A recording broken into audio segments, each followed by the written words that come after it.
Welcome to the Shadow Gallery of History, a place where the lighting is dim, the handshakes are secret, and the envelopes are always stuffed with unsequential bills. We like to think of corruption as a modern disease, a bug in the system. But as we peel back the layers of these 50 stories, you'll realize it's not a bug.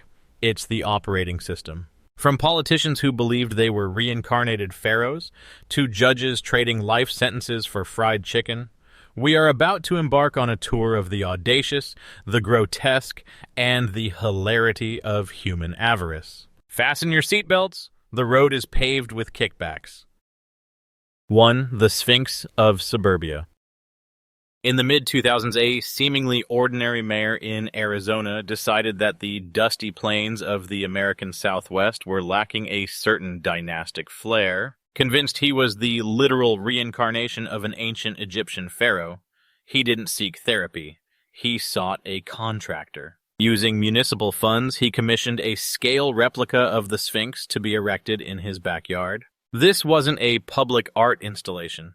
It was a private shrine to a past life that only he remembered. He argued to his constituents that this was a cultural landmark designed to boost tourism, a claim that holds up only if you believe tourists flock to view zoning violations. While the residents watched their tax dollars morph into limestone megalomania, the mayor proved that in local government, the distance between public servant and God King is surprisingly short. 2. The Owl Whisperer's Attic. Step into the rain-soaked Pacific Northwest, where an Oregon City Council member decided that his administrative duties included wildlife management in the most literal sense. A self-proclaimed owl whisperer, he utilized a significant chunk of public funding to construct a sanctuary for owls inside the attic of City Hall. He justified this avian penthouse by claiming the birds would bring good luck to the local government, a commodity apparently more valuable than fiscal responsibility. The result was not a wave of good fortune, but a Kafkaesque nightmare of rodent infestations attracted by the birds and the unmistakable stench of guano seeping through the ceiling tiles. It was a parliament of fowls presiding over a parliament of fools, proving that wisdom does not always come with feathers. 3. Wilburs' Existential Crisis. In the early 2010s, a California city council took animal welfare to a psychedelic new level. They used public coffers to hire a professional pet psychic for the city's official mascot, a pot-bellied pig named Wilbur. The rationale? Wilbur was reportedly suffering from existential anxiety regarding his role in local governance. For the low price of $10,000, the psychic was brought in to navigate the pig's complex inner turmoil. While the city faced potholes and budget cuts, the administration prioritized the mental health of swine over the financial health of the streets. It's a story that perfectly encapsulates the bureaucratic mindset. If you can't solve the real problems, solve the imaginary ones of a farm animal. 4. The Beanie Baby Portfolio. Investment strategies vary, but few are as fluffy or disastrous as that of a Texas state senator in the late 1990s. Caught up in the plush toy hysteria, this elected official utilized campaign funds to purchase a rare Princess Diana Beanie Baby. In his mind, this wasn't embezzlement. It was high-stakes asset management. He truly believed the purple bear would appreciate into a fortune that would secure his political war chest forever. Spoiler alert, the bubble burst.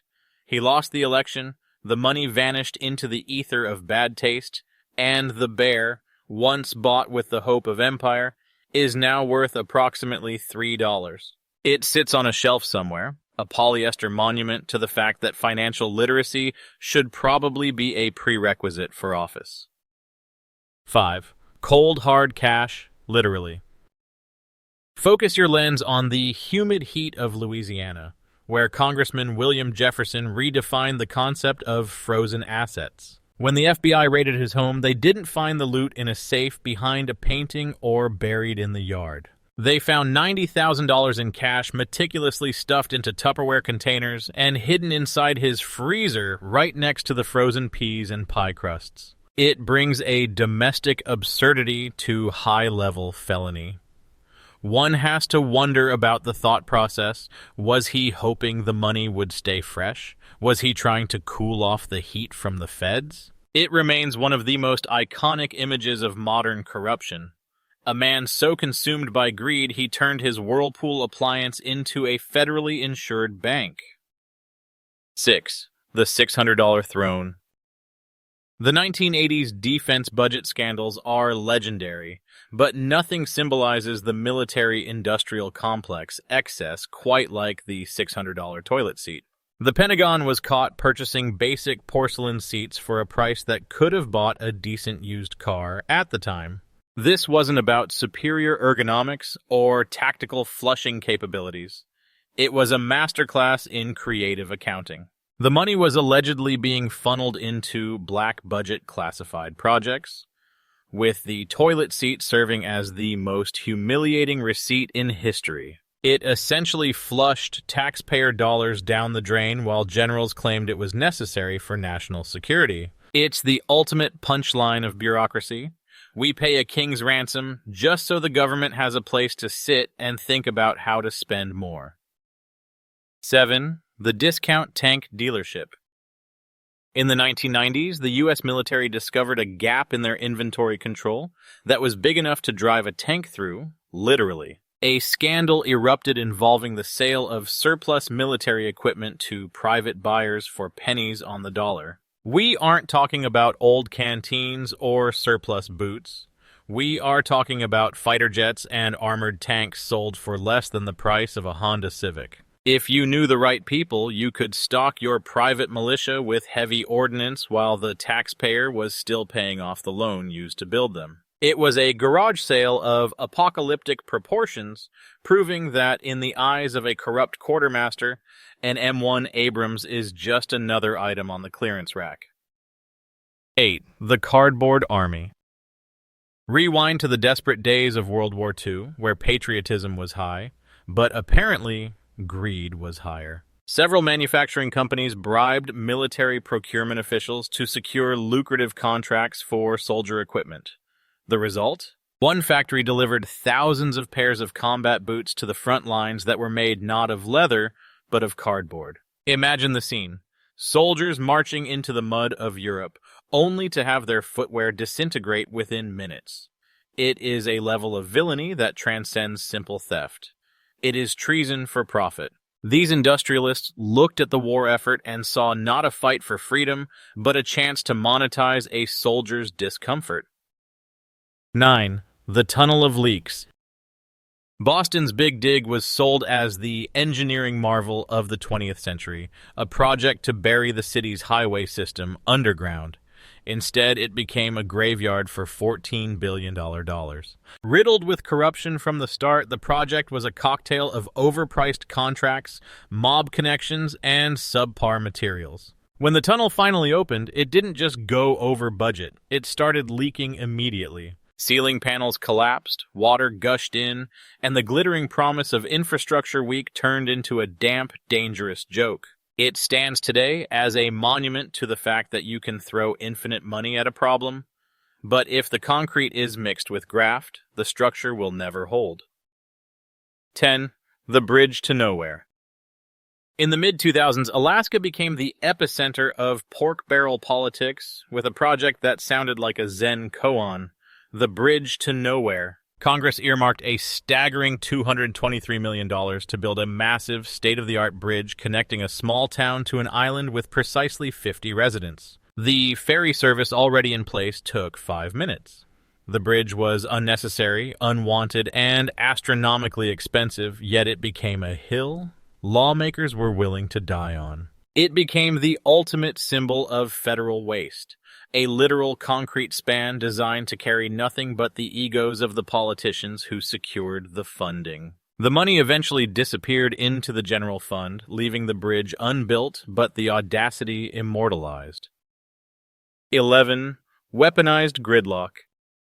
New Jersey politics has always been a contact sport, but the Bridgegate scandal of 2013 turned traffic into a weapon. Associates of the governor orchestrated a massive, deliberate traffic jam on the George Washington Bridge, paralyzing the city of Fort Lee.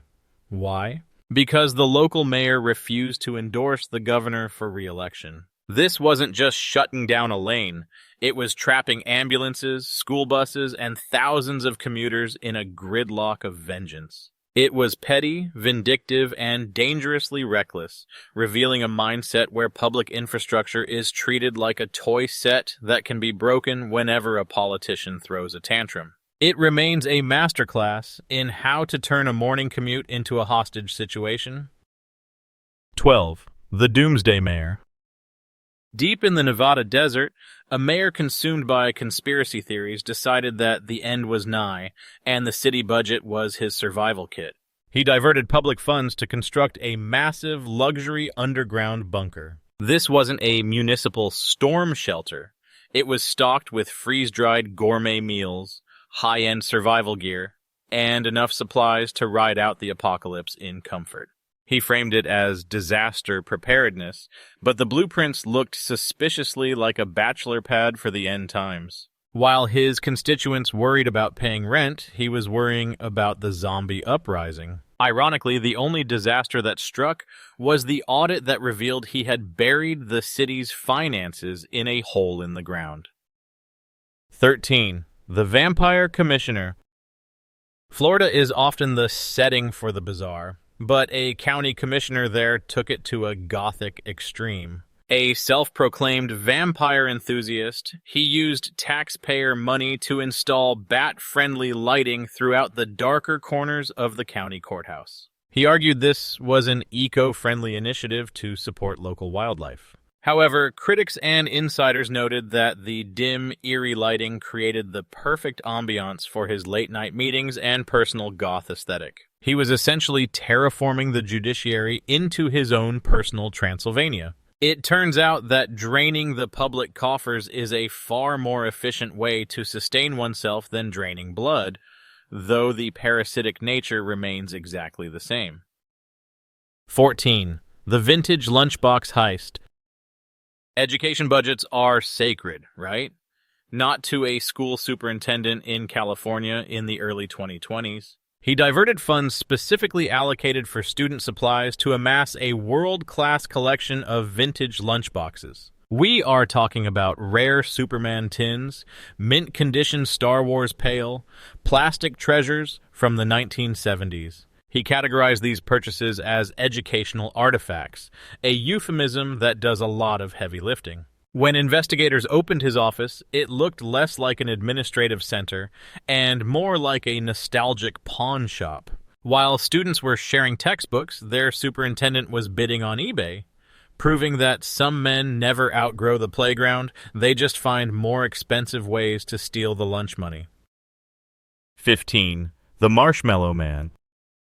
In a feat of artistic fraud that defies satire, a Colorado mayor used city art grants to commission a life-size statue of himself. The medium? Peeps marshmallows. Thousands of sticky, yellow, sugar-coated chicks were molded into his likeness.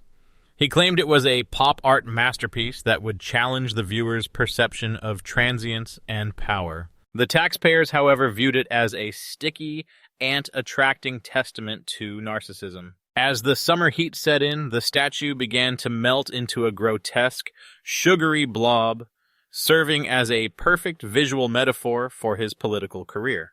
It was sweet, it was hollow, and eventually it just left a mess for someone else to clean up. 16. The $11,000 Broom.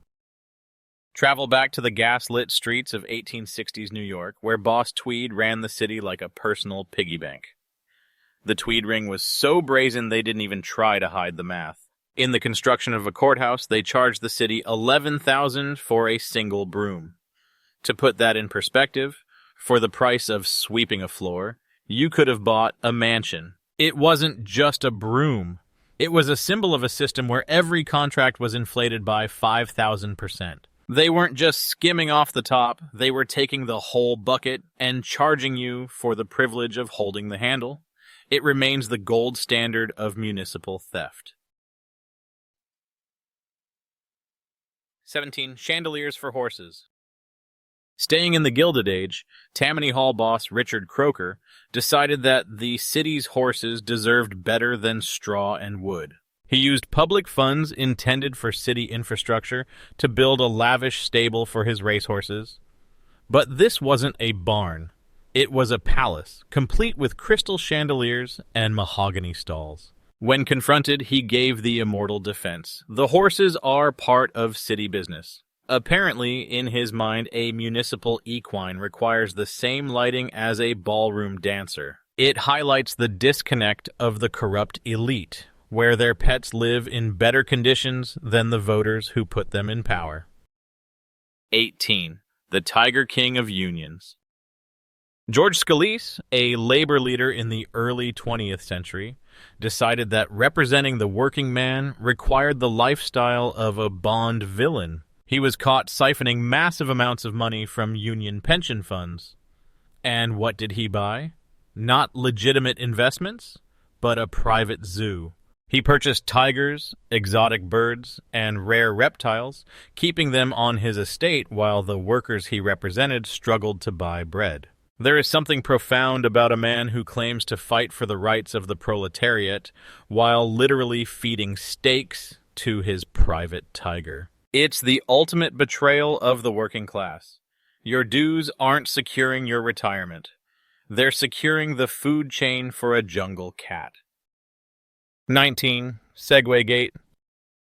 In Ohio, a school superintendent looked at the sprawling hallways of his district and decided walking was for peasants. He used district funds to purchase an entire fleet of Segways for himself and his top administrators. The justification was efficient campus patrols, painting a picture of principals gliding silently through corridors to catch truants. In reality, witnesses reported seeing them joyriding in the parking lots and racing between buildings like mall cops gone rogue. It was an expenditure so unnecessary it became comedic.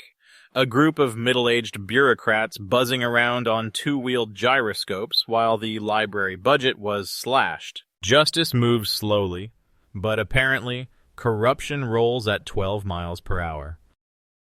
20. The rug that tied the room together. In 2014, Los Angeles city officials were caught in a renovation scandal that involved redecorating their offices with an extravagance that would shame a Versailles aristocrat. The centerpiece of the scandal was a $20,000 rug woven from exotic animal hides. While the city faced a homelessness crisis and crumbling sidewalks, the officials were concerned with the tactile sensation of their floor coverings. It represents the insulation of power.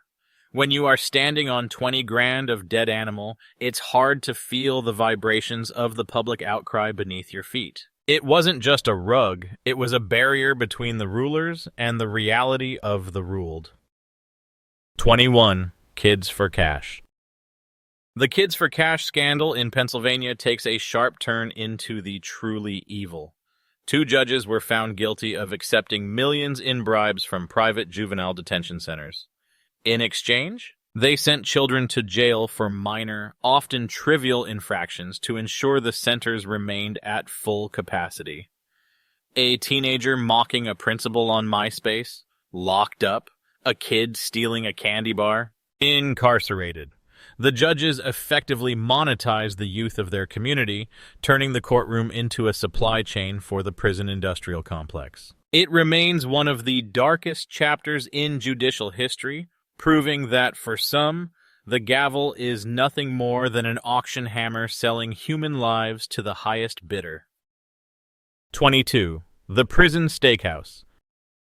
In a twist that flips the script on incarceration, a 2014 investigation into a New York prison revealed that guards were running a concierge service for inmates. For the right price, prisoners could order cell phones, drugs, and, most bizarrely, gourmet steak dinners delivered to their cells. These weren't cafeteria Salisbury steaks. These were restaurant-quality cuts smuggled past security.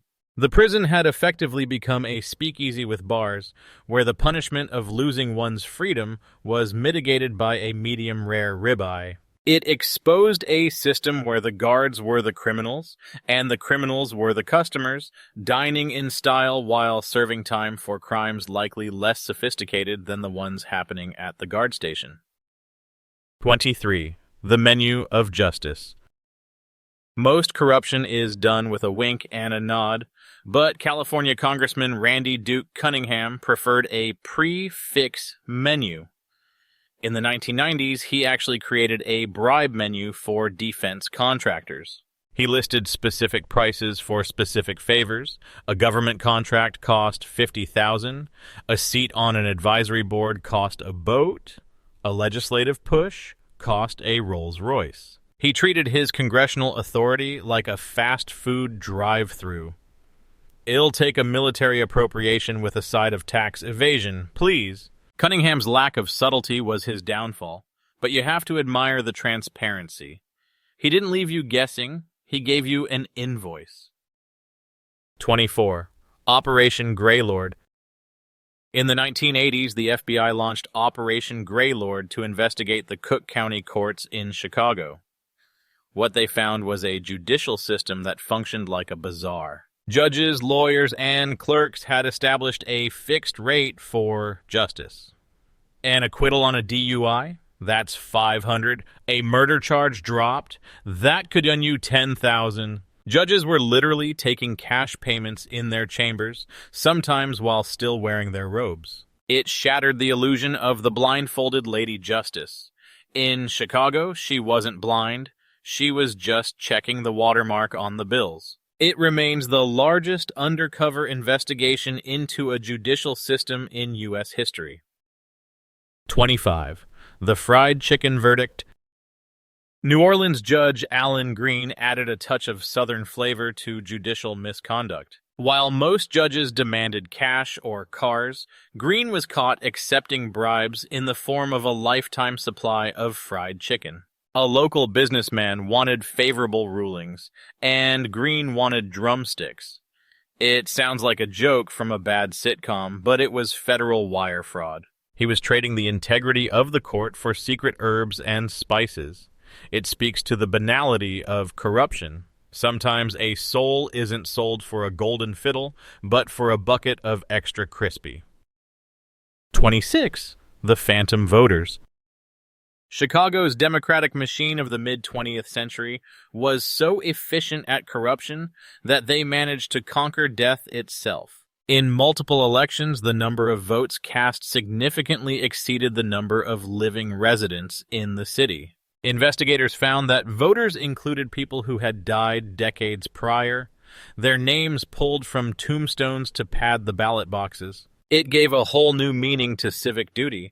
Apparently, in Chicago, your obligation to key political figures doesn't end when you're buried. It was a system where the cemetery was the most reliable voting precinct in the district. 27. The Golden Senate Seat. In 2008, Illinois Governor Rod Blagojevich was caught on wiretap trying to auction off Barack Obama's vacated Senate seat. His language was less Shakespeare and more Sopranos. He famously described the appointment as "fing golden" and refused to give it up for nothing. He wasn't looking for a qualified candidate. He was looking for a bidder who could offer campaign funds, a high-paying job for his wife, or a cabinet position. It was political horse trading stripped of all pretense, caught on tape for the world to hear. Blagojevich didn't view the seat as a responsibility. He viewed it as a winning lottery ticket he had found on the floor. 28. Dead Girl, Live Boy. Louisiana Governor Edwin Edwards was the Teflon Don of Southern politics. He survived scandal after scandal, with a charisma that baffled ethics committees. His philosophy was best summed up by his own famous quote, "The only way I can lose this election is if I'm caught in bed with either a dead girl or a live boy." It was a shocking admission of moral invincibility. He eventually went to prison, not for sex scandals, but for extorting millions from casino owners. Yet that quote remains the epitaph of an era where politicians felt so untouchable they could openly mock the morality of their constituents and still win by a landslide. 29. The subscription service. The NYPD in the early 20th century didn't just have a corruption problem, they had a business model. It was called the pad. It wasn't a random bribe here and there. It was a formalized subscription service. Every gambling den, brothel, and speakeasy had a bi-weekly payment schedule to the local precinct. If you paid, the police were your private security. If you didn't, you were raided.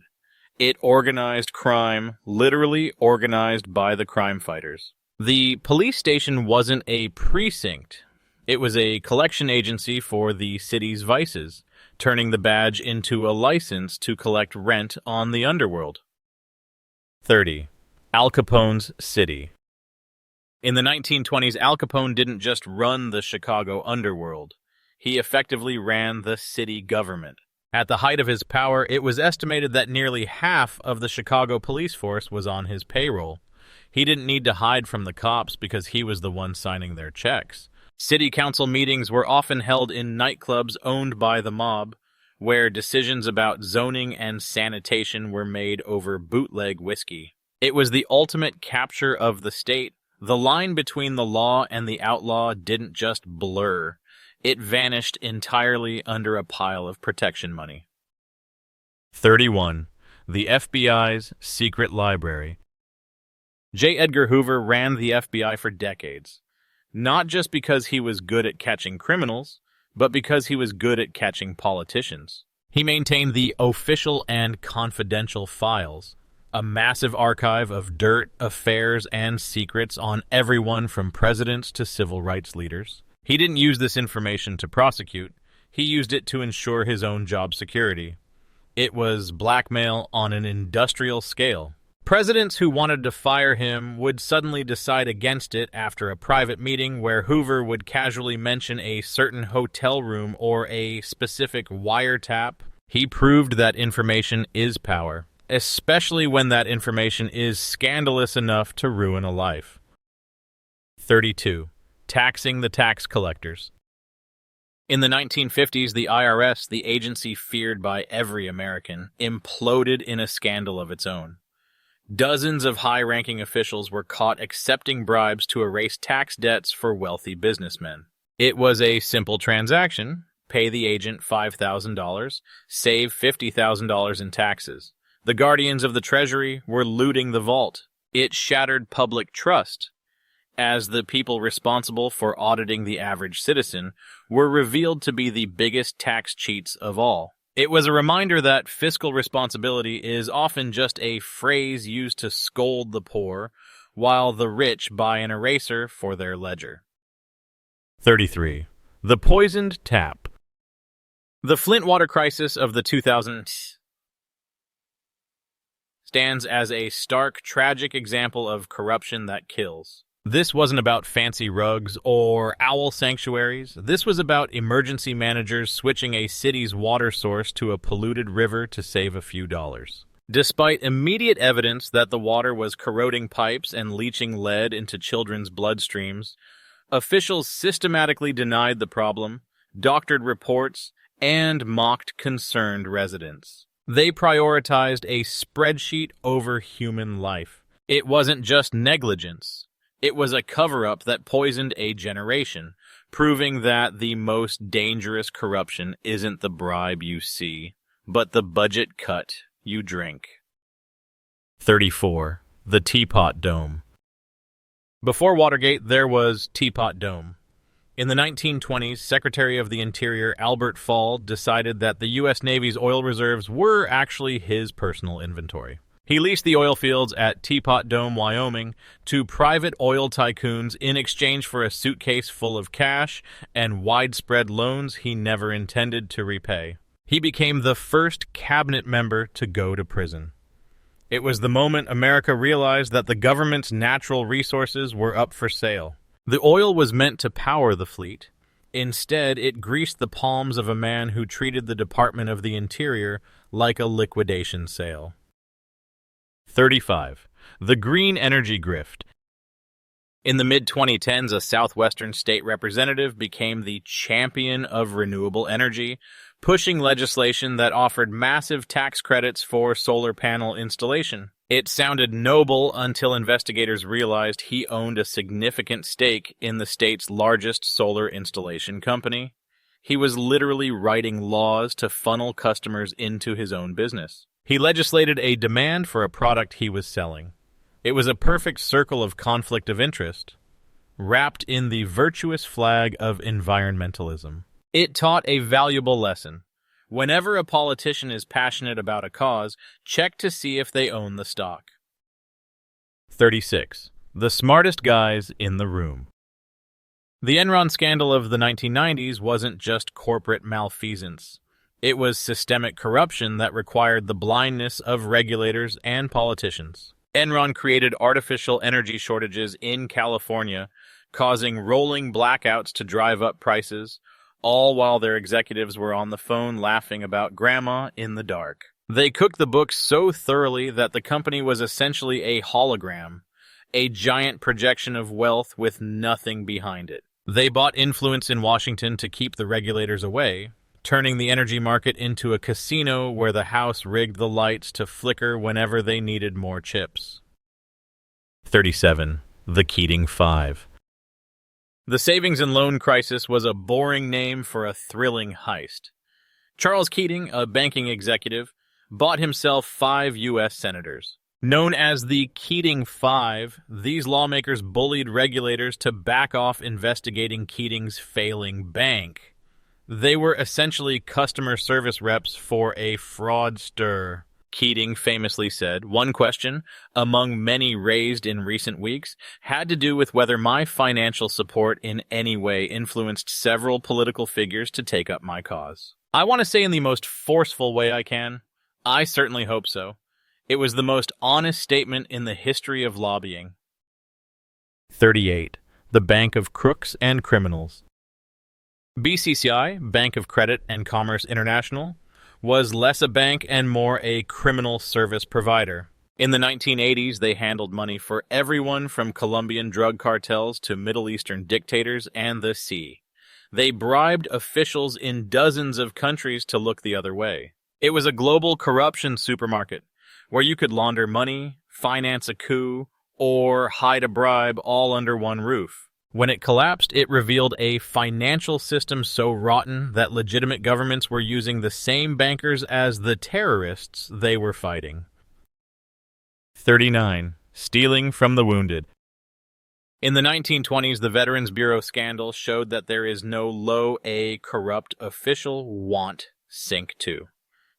Charles Forbes, the head of the Bureau, was tasked with building hospitals for WWI veterans. Instead, he embezzled millions and sold hospital supplies, sheets, medicine, towels, out the back door to private traders. While veterans were dying in overcrowded, undersupplied wards, Forbes was throwing lavish parties with the profits from their stolen bandages. It remains a sickening example of predation, where the men who sacrificed their bodies for the country were robbed by the bureaucrat paid to heal them.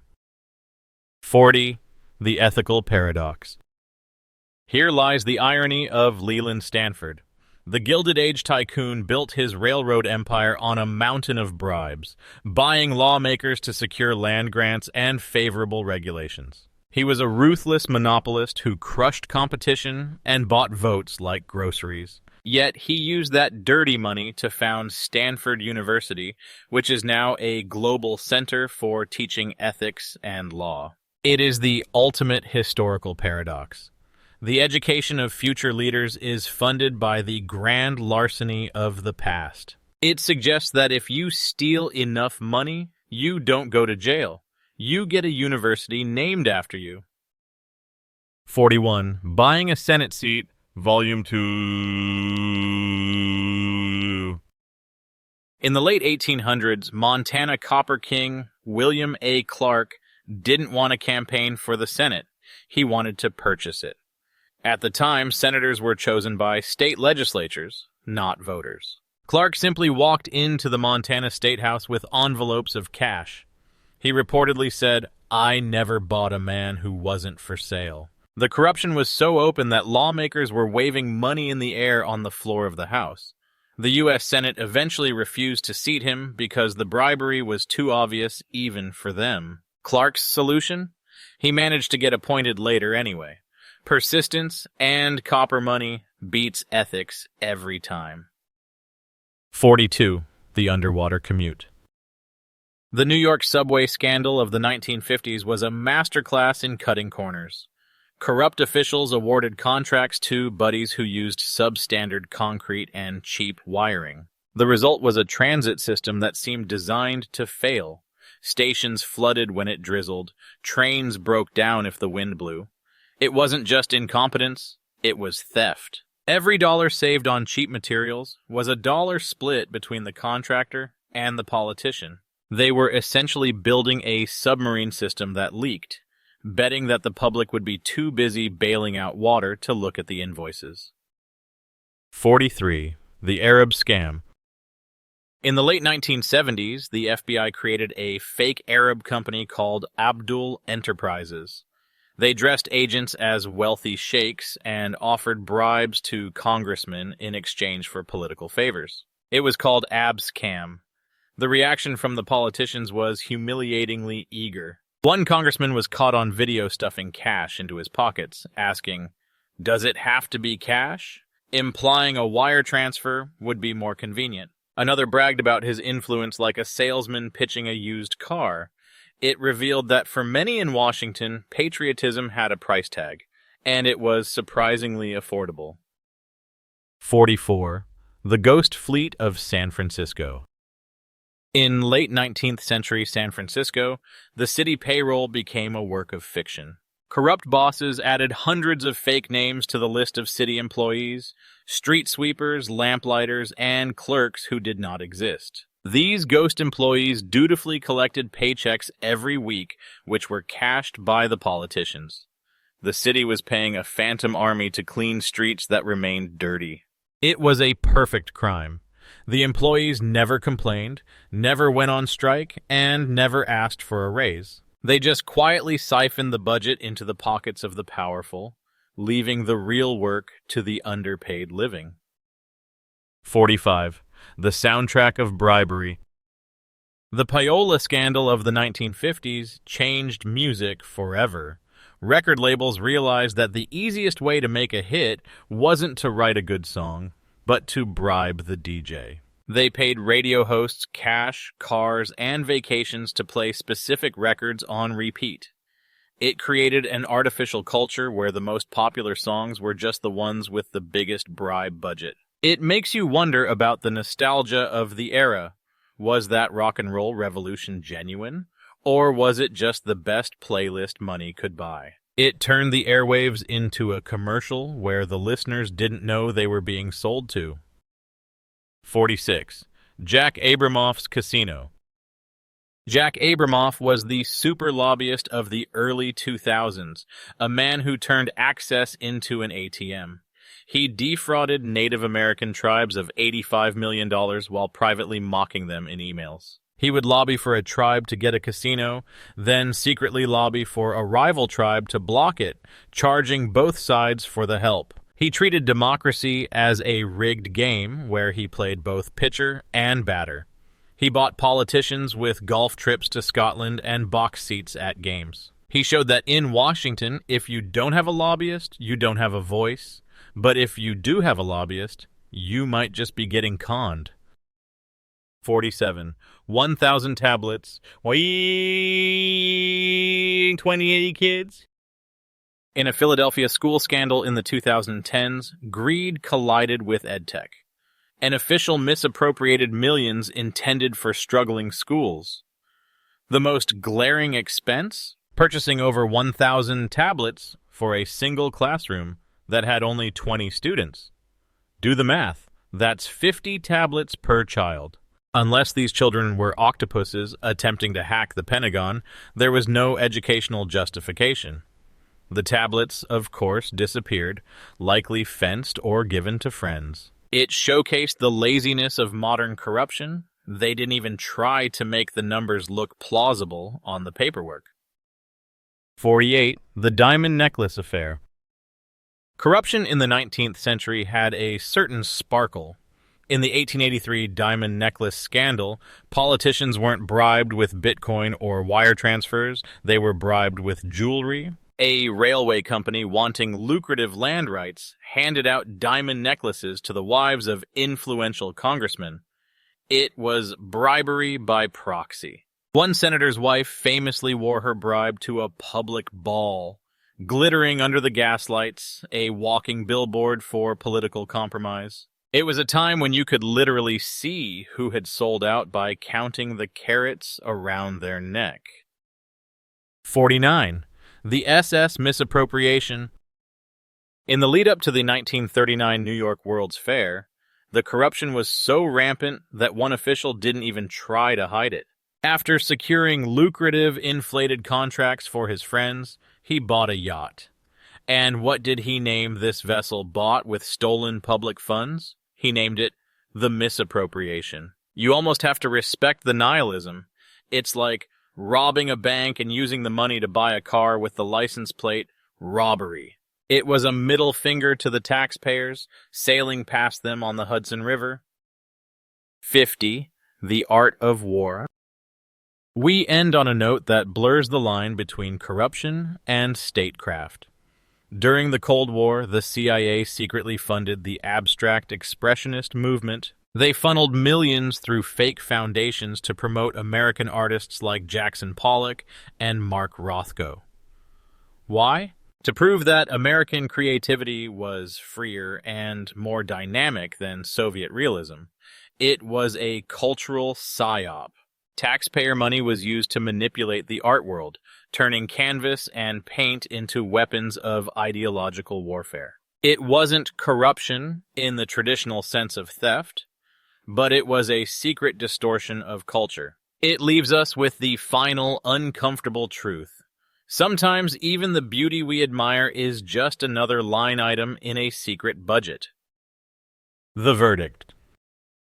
In the grand theater of human folly, these 50 facts serve as a reminder that while technology advances, human nature remains stubbornly defective. Whether it's stuffing cash in a freezer, building a bridge to nowhere, or buying a pet psychic for a pig, the creativity of corruption knows no bounds. We look back and laugh, but somewhere right now, a politician is looking at a budget spreadsheet and wondering, you know what this city really needs? A marshmallow statue.